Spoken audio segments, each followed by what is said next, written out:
শিখা আসে নাই? কেন আইবো? তার কোনো খবর রাখো? কি খবর? মাসি তারে ডাক্তারের কাছে নিয়ে গেছে। সে কি যাইতে চায়? কত না কাকুতি মিনতি করছে, কিন্তু মাসি তারে চুলের মুঠি ধরে নিয়ে গেছে। ডাক্তারের কাছে যাওয়া তো ভালো, যাইতে চায় না কেন? বাচ্চা ফালাইতে নিয়ে গেছে। মানে? কেন সে তোমার কোনোদিন কিছু কয় নাই? না। হায় রে আল্লাহ। ওই বাচ্চা কি আমার?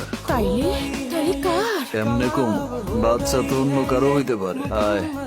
আমি শিখারে কইছিলাম, হায় রে পুরুষ মানুষ। তো তো পুরুষ রে তো আমি ধিক্কার জানাই।